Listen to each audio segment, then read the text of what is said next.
Hi everyone, Nick here, and today we're looking back at another F1 2020 video, and this time it's round 2 of season 4 of the Serious Racing League, and we're at the Red Bull Ring, home of the Austrian Grand Prix.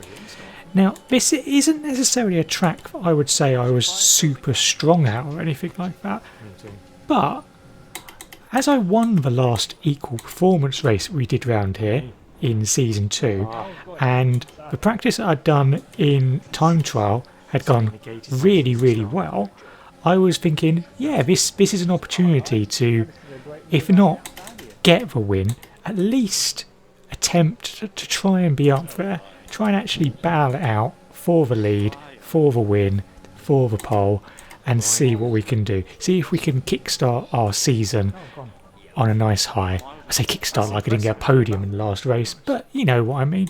I wanted to see if we could really launch our season ASAP. So into qualifying then, and my qualifying session ended up being a little bit of a weird one. With Austria, it's such a short lap, you've easily got enough time for 4 runs, and because you only need to do 1 stop in the race, you can just get 4 sets of softs and have 4 flat out runs, which is great if you're going to do something silly, like maybe, I don't know, invalidating your first run because you touched a curb and went a little bit further over the line. It was an okay lap up until that point, something like a 103.4 or so, but I could definitely go faster than that. The fastest I've done in practice was 103 flat, so there is time to be found. So this is our second lap, and this actually ended up being my fastest lap of the session. So turn 1, brake about 75 metres, down to 4th gear, you get as much of a curb on the inside as you can and on the exit without invalidating. Turn 3, just about 100 metres, absolutely slam the brakes on and then try and be as smooth through it and get on the throttle as soon as possible. You get so much time if you get a good exit out of there. Turn 4, again about 3rd gear, once you get into the apex, and brake around 100 metres, and then again you want to get the car as straight as possible and on the throttle as much as possible as well. There's a barrier on the right side that's a bit orange, that's the point to turn in, down a couple of gears. Try and hold this one in 6th if you can. It really helps you out because it really carries more speed out of the corner and up this little straight. This one you throw it in 7th gear, try and hold it on the exit, down a couple of gears, try not to go wide on the left hand side, cross the line, and we've done a 103.321, which at that time was less than a 10th off of pole, but again I knew that I was going to have to go faster. On my 3rd lap I was doing exactly that, I'm over a 10th up. Unfortunately the last couple of corners I had a bit of a wobbly penultimate corner, sent me wide, lost all the time, didn't get invalidated, but it didn't matter, it was a rubbish lap because of that, unfortunately. And across the line to not do amazingly well. So 1 run left, and we knew we had to nail it to try and get pole. Unfortunately it was kind of gone before we even had a chance, as we invalidated on the entrance of turn 1, which is very impressive. We then backed off so we could have a 5th go on those tyres. It wasn't going to be ideal, but it was worth a go nonetheless. A little bit down through turn 1, and then as the board markers had been conveniently removed on the left hand side, I didn't really know where to brake, completely messed that one up, and that was qualifying over. In the end though, I wasn't massively disappointed. I was disappointed that my time was a lot off of what I could do. I felt I could get close to the 102s. I don't think I was going to get Tony's time though. So even though I was slightly disappointed with my time, 2nd I think was probably the best I was going to do in this session. So when I got into the results and had a look at that, I kind of felt, do you know what? I think that's as good as I could have done on the day. Position is as good as I'm going to get. I'm on the front row. We can have a good race here. My race pace is often faster than my qualifying pace, so I was, for once, reasonably optimistic going into a race. So there we go, 5 lights, all on, and off they go. And we get an okay start. But we instantly realise that people behind us have got a better start. We get through turn 1 intact, no collisions, and we're still in 2nd place. Tony has got a little bit of a gap in front of us. A little bit more than I'd like, but it's early on. That's recoverable. What I needed to do here was make sure that the cars behind me didn't overtake, especially into turn 3. Very easy to get overtaken if you're not careful on the first lap. People can be a little bit aggressive, people are a bit sendy, people are close to each other. Maybe someone will go for an overtake behind you and they'll misjudge their braking point because they've got a mad slipstream, and then they'll take you out in front of you, and they didn't even try to overtake you, that kind of thing. But fortunately, none of that stuff I've just waffled on about actually happened. We got through all good, and the cars behind did as well. So end of lap 1, and we have just about held the gap to Tony to be less than a second, and the gap back to Beckford behind us is also just under a second. And now what we want to do over the course of the next lap is try and make sure that the gap in front goes down, or at least is less than a second, and the gap behind goes up and is more than a second. And that is, if you don't already know, because you're new to F1, of course, after the second lap, DRS gets enabled. Second gap means you get DRS. We want to have DRS, so we need to be a second or less behind Tony in front. But we also do not want Beckford to have DRS on us behind. And that is what we want to do over this lap. So that's one of the reasons I always make sure I overfuel the car, because the first couple of laps I'm going to be running the whole time on Ritual. The whole time, unless there's a safety car or something. We will be on that for the whole time to make sure we get as close to the car in front and as far away from the car behind. And as you can see here, it's kind of worked, hasn't it? We're less than half a second behind Tony, and we're over a second ahead of Beckford. So as we go through the first corner, you can see bottom right hand corner, DRS. We're not really going to be able to do anything with it on this lap, but the plan is working. It's all going well. We got the fastest lap of the race on that second lap, so we got some pace. We got the DRS. It's all going well. This is exactly what we wanted from the opening section of the race. However, we did need to make sure that we didn't start trying too hard. I wanted to try and make sure I was keeping up with Tony, but as I was really pushing, you can see we have a bit of a wobble there, and we managed to just about hold it. We sort of abort turning into the penultimate corner and just try and make sure that the car's nice and steady. Now at the start of lap 5, we had something that we encountered a few times in the previous race, at least in a virtual manner anyway. We had a virtual safety car, and the virtual safety car at this track I found really challenging because of how the deltas were working. It just seemed to be either constantly 1 second over it or 1 second under it. As soon as you brake, it just shoots up, and as soon as you accelerate, it shoots down. So it was really, really tricky to try and actually not lose a huge amount of time. And I think I actually really nailed it. And you can see top right corner, we only got about 3 tenths over it. We're being cautious not to get any kind of penalties, but I think we did okay. We minimised what we lost, and although the gap to Tony stayed about the same, just about 1 point something seconds, I feel like we did probably gain a little bit on the cars behind, so that was really good.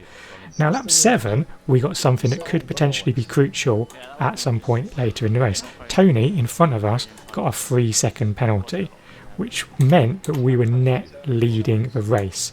However, this track is very easy to pick up little warnings, as you can see there, and then 3 of those equals a time penalty. So we had to be careful, because it would be very, very easy to just go and pick up our own penalty. Lap 9, it's another virtual safety car, and we enter the Delta of Doom phase. This one fortunately was a shorter VSC, but I definitely had a little bit of a sketchy moment towards the end of it. As you can see, we really have to back off there to make sure we're underneath it, and because of that we lose a lot of time. However, it's a good thing we did that, because behind us, Miles, who was in 3rd place, got a drive-through because he didn't manage to stay underneath the Delta. So it shows you how easily you can just make a mistake and potentially ruin your race. Now lap 12, was the lap that Tony decided to pit and go onto the medium tyres and go to the end. Now this was a little bit earlier than I anticipated, because I was going to go to lap 14, and I do wonder whether that was intentional, because he knew that I was going to go long, and also I think he was complaining about his tyres as well. So at this point I knew that there was potential he was going to pit, do some nice fast laps on his new medium tyres, and then extend that gap over the 3 seconds that he already had of penalties. So I needed to make sure that I had a good couple of laps, and then when I came in on lap 14 we'd see how the undercut or overcut had actually played out. So we pit from first on the 14th lap, and we're going to go to the end on medium tyres. No problems. I don't think this is, for me anyway, I think this is a pretty safe strategy. Tyres, to be honest, I probably could have gone another lap or two if I wanted to, but I didn't really want to go any further than I had to.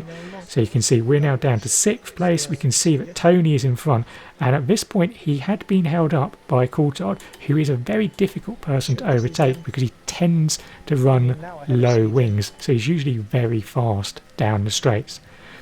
However, you can see top left hand corner, Tony has managed to get past CJ at this point, so he is up into 4th place.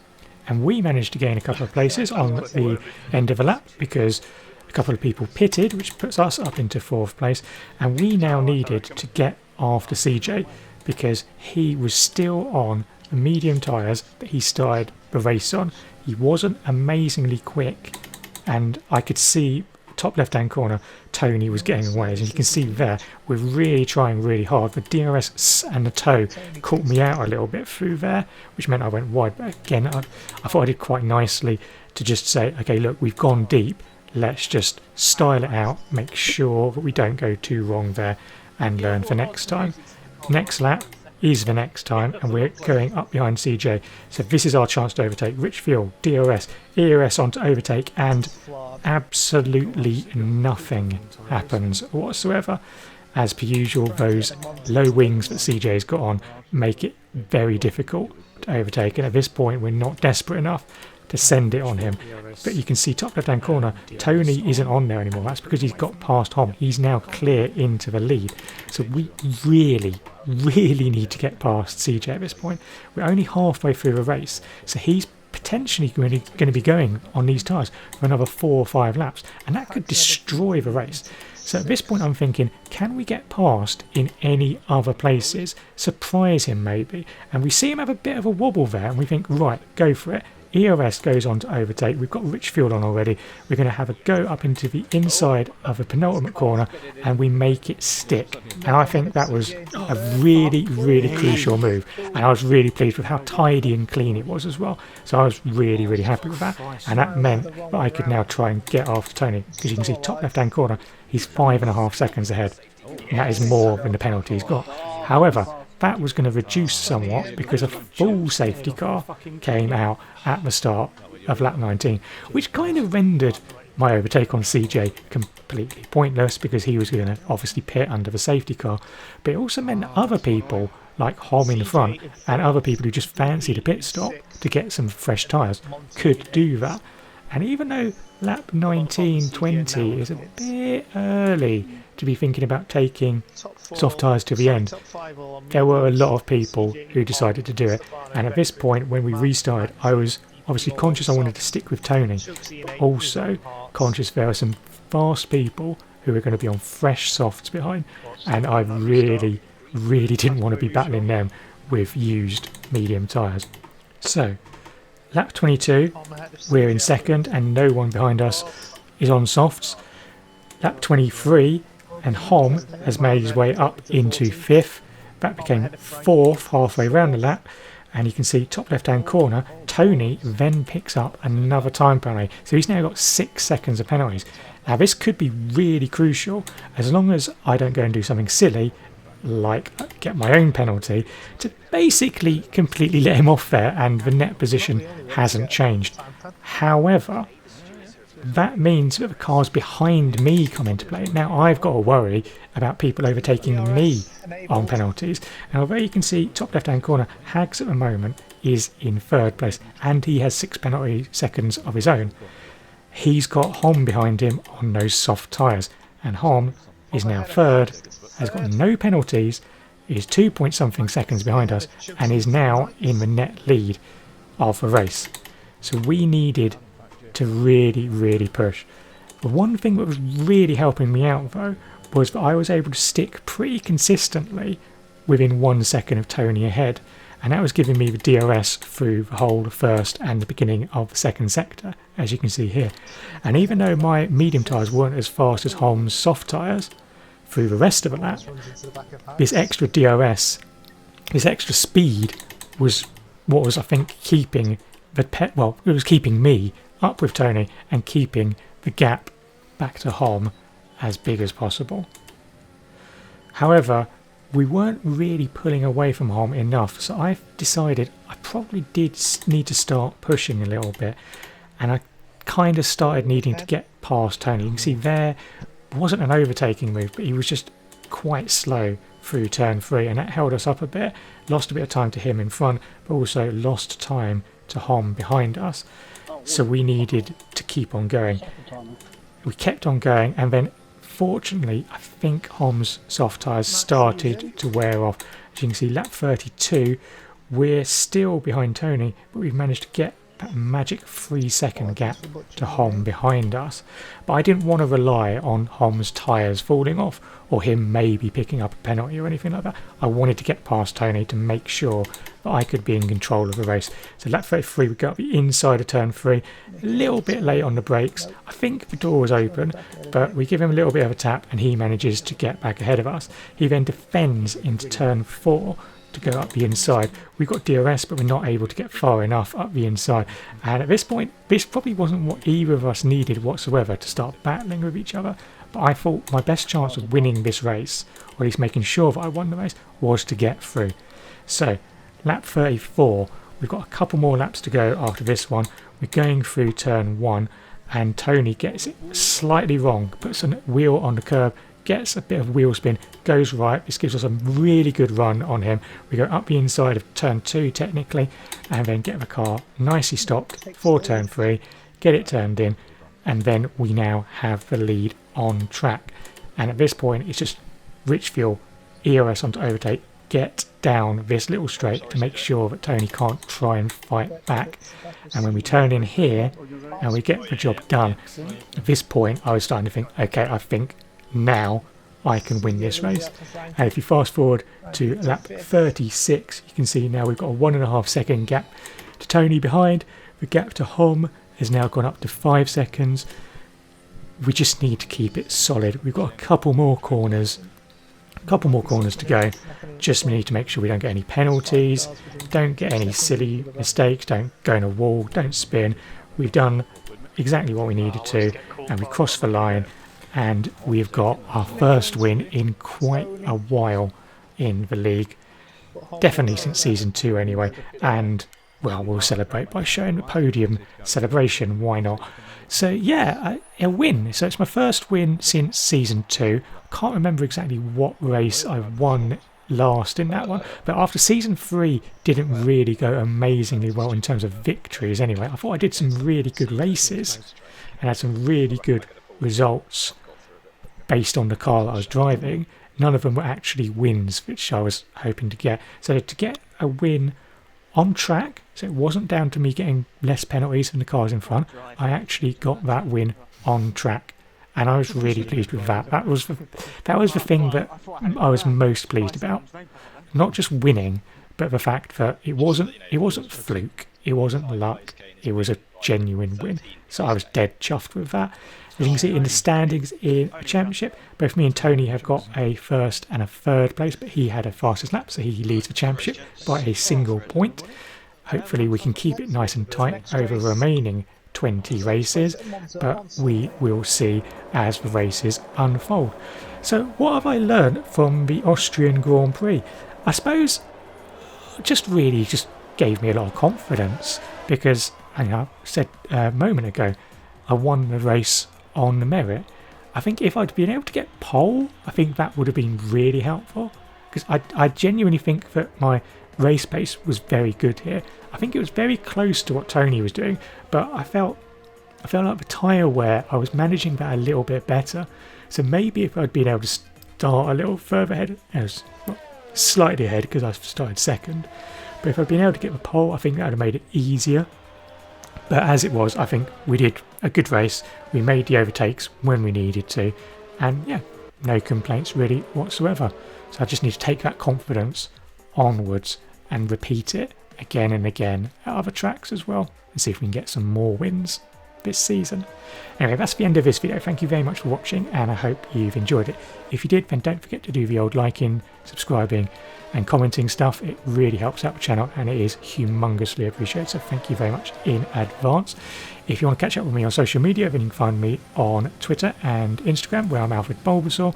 And if you want to watch races like this every Sunday and every other Wednesday, then pop over to Twitch, where I'm also Alfred Bulbasaur. You can come and cheer me on to victory as it happens. Why not do that? Why would you not want to? Anyway, thank you very much for watching. Hope you've enjoyed it. Until next time and the next video, goodbye.